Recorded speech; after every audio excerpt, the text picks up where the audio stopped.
Hey mga kamaster, yan, may share naman ako sa inyo mga kamaster. Itong model na to mga kamaster, ito yung Concealed na Mini VRF Atom Media yan. Kung gusto nyo makita mga kamaster yung mga temperature ng mga pipe sensor, ambient sensor, kung gusto mo malaman kung ilan temperature at saka ilan yung indoor na gumagana. Pero ito namang unit na to 1:1 lang siya. Pero itong unit na to pwede siyang lagyan ng 4 na unit indoor kasi nakalagay naman dito capacity niya, requirements yan, pwede siya.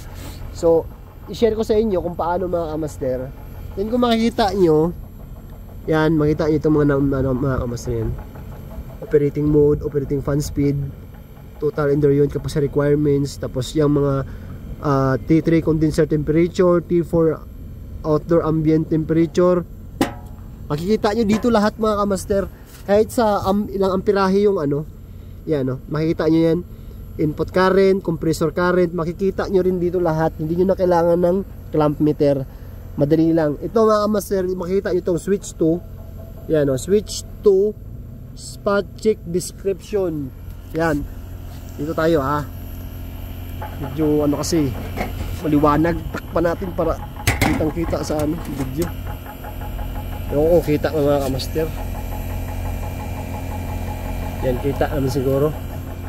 Kung makita to, yung SW2 mga kamaster yung SW2, click na, pindutin lang natin to. Pakita ko sa inyo Ngayon titingnan natin ano bang gusto nating malaman.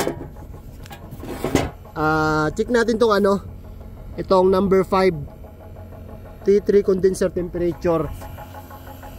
Tama natin kasi medyo maliwanag kasi. Yan, pindutin ko tong check SW2. Okay, kita nyo yan, number 1. So number 2, number 3, number 4, number 5.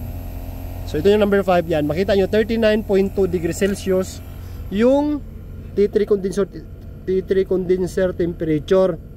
Check naman natin tong T4, yung ambient. Check natin yung ambient. Check natin. Okay. So ano ba yan? Number 6 yun, di ba? So ito yung ambient, 21.8 degrees Celsius ngayon dito. So dito lang naman sa number 7. Itong number 7 nakalagay dito.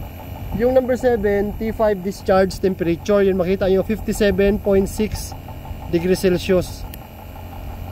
Okay, so itong number 8, makita nyo, IPE module temperature. Yan, makita nyo mga master, 44.4. Yan yung temperature ng module natin ngayon, IPM. Tapos number 9, check natin number 9. Nakalagay dito, refrigerant cooling tube temperature. Yan, makita nyo, 31.2.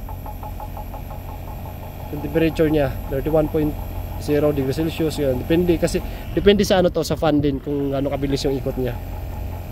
Yan, 38, ano ba to? Check natin, 11.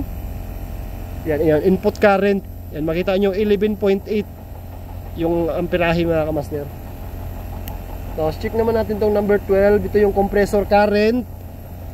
Yan, makita 11.4. Okay, so number 13, input voltage. Yan, makita nyo yung voltahe yan, 222.